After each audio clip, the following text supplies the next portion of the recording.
Hey everybody, welcome into Game Time presented by Kia. I'm Allie LaForce here with Dennis Scott, and Grant Hill also will be joining us. We'll be breaking down all the games tonight. And hey, it's always great to be a king, right? Of course. Well, tonight especially, it was great to be a king. The king, LeBron James, celebrating his 36th birthday. Happy birthday to you, LeBron, as the Lakers took on the Spurs. Are you going to sing for him, do you think? Happy birthday to you. Happy birthday to you. Happy birthday. There you go, Allie. There you go. I mean, who needs highlights? We have 3D LeBron. all night, baby. That's pure entertainment. LeBron in the post, LeBron with the left hand. LeBron said, no double team, I go to the right hand then. LeBron James scored in double figures tonight for the 1,000th consecutive game. Ooh, get that shot out of here. Oh, ooh, that's a bad sequence right there for Montrezl Harrell. You get your shot blocked, and then DeMar DeRozan dunks on your head. So DeRozan drives again, right? He can't finish. Coach Popovich gets furious. So he draws the double technical foul and is ejected. Becky Hammon takes over. I have full confidence in that. Yes, we do. We take you to the second half now.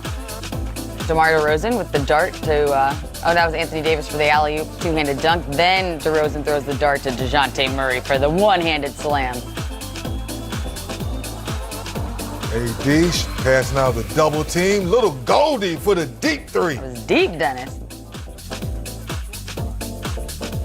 Oh, come on. You can't leave LeBron on the island like that with Rudy Gay. Taking it right by Rudy Gay. Finishes with the left-handed land. Then the football pass. Man. You know LeBron loves a good football pass. Yes. Oh, that's right. Yep. Giving some love. Giving away on his birthday. Still giving away on his birthday. He does really well on his birthday. He has led his team in scoring on all of his birthdays that he's had a game on. That's how it should be, right? 26 points, 5 rebounds, 8 assists on the night. Let's hear from LeBron. You talk so often about, the kid from Akron, how far you've come, and I just figure with another birthday like this, into context, you scored double-digit points for a 1,000th straight game, continuing that record. How do you just put this career, put this whole life into perspective? It's just too hard to do it at this point, at this moment. I just try to live in the moment and just try to continue to get better with my game, try to get better with my teammates. And try to, just maximize when I'm out on the floor. So I've been very blessed to play the game that I love at this level for 18 years, and hopefully I can continue to play at a high level. LeBron James, on his birthdays, leading into this game, was averaging just under 33 points, 7.6 rebounds, and 6.6 assists per game. And here is the elite company that he has passed now with his 1,000th straight game scoring in double figures. I mean, it's so impressive. It's very impressive, and you understand now because all the stories, and Grant, you know this, that the man spends over $1 million+ on his body. Now you see why you're 18, turning 36 years old on his birthday, he's playing a high level. Left hand, right hand around the basket, great passes, and transition, dunking the basketball. So it lets all the young people out there know that if you take care of your body the right way, you can have a long career. I mean, it's his 18th season in the league. And Grant, I come to you with this one. We've seen, and you've probably played with players who have played 18 years in the league, but they're not doing it at this level. How different is it what he's doing now in year 18? Well, 18 years in any sport, you're going to have just an experience. You're going to have an understanding of the game, the mental and emotional part. But physically, obviously, over time, we all know Father Time is undefeated, as they say. But as Dennis said, LeBron has just been so disciplined and so intentional about taking care of his body, spending money, putting the resources in, watching what he eats. And great players try to, are competitive, obviously, but they have vision. They think they can do the unknown. I think this longevity will continue. I think he can play at this level because of his great athleticism, because of the focus that he puts into taking care of himself and being very diligent. He's got another, 3, 4, 5 years, I believe, in him, where he can play at this level to the age of 40. It'll help, too, having an Anthony Davis by his side and certainly a good team. But, the 35 minutes, going out still playing at a high level, leading his team, taking on the responsibility on both ends of the floor. It's really quite incredible that he's still doing it and doing it well. He knew what he was doing when he was helping craft this Los Angeles roster, Of no course. doubt about it. No question. It was a significant night for LeBron James. It was also a very significant night for the basketball world in general because we mentioned that Greg Popovich was ejected, Becky Hammon took over.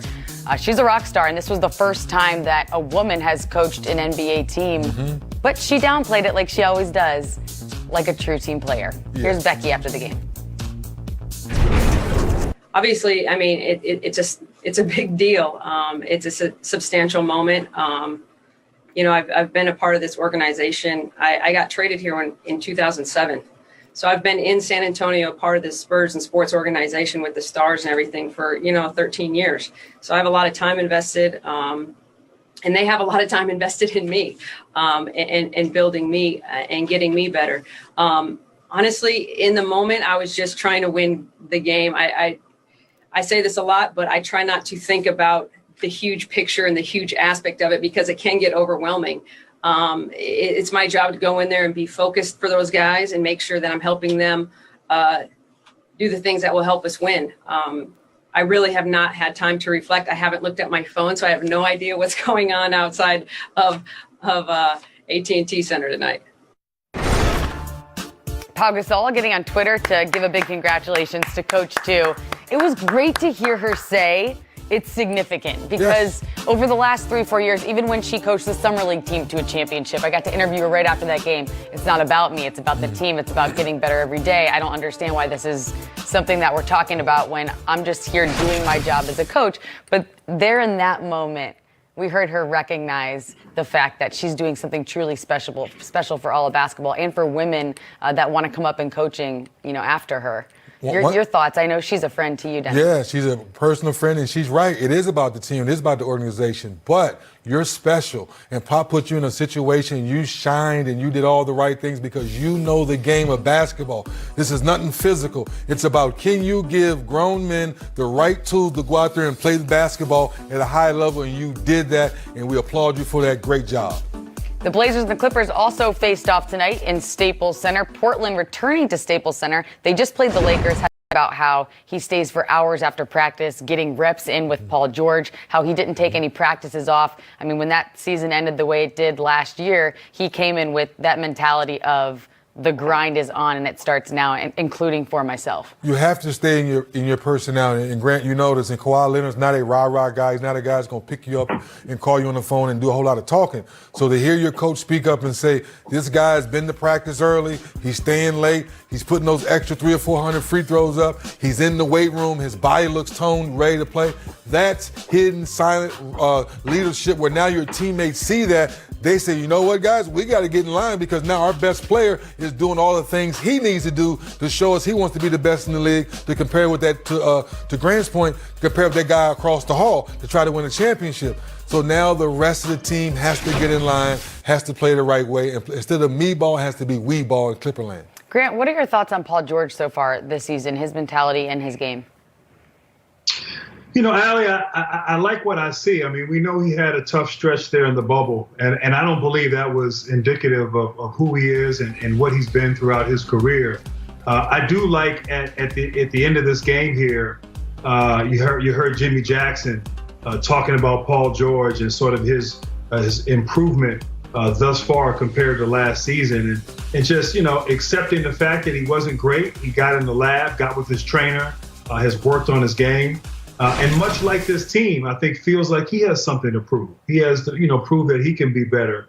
And he's come out and done that. And so, that's what makes great players great. And he knows as well as all of us that he and Kawhi Leonard, they have to be elite. If we learned anything last year, 3D, last year in the postseason, LeBron James and Anthony Davis, the two cornerstone pieces for the Lakers, they were elite. They raised their level of play and raised their games in the postseason to lead their team to a championship. And so that's what has to happen for the Clippers. Kawhi Leonard, Paul George, they have to be elite, not just now, not just throughout the regular season, but in the postseason when it matters most. Yeah. All right, you can celebrate your New Year's Eve with us right here on NBA TV. I certainly will be here in full sequence, by the way. There you go. Uh-oh. popping the non-alcoholic bubbles on the set. No champizzle for you, no champizzle for you. Maybe after work. But also Friday on NBA TV, the Lakers and the Spurs face off again at 8 p.m. Then it's Steph and Dame going head-to-head as the Blazers and the Warriors face off at 10:30. All right, after the break, more three. Bam! Bam, 22 points, 10 assists, 8 rebounds, and the final score, 119-108 Miami. So it was a different story. I would love to get your reaction on just how much this team has mixed it up, referring to Miami, 4 different starting lineups in the last 4 games. Well, I think Coach Spo's trying to figure some things out. Obviously, when a couple of injuries go down, you ask different guys to step up. And they haven't figured it out quite yet overall, but big win.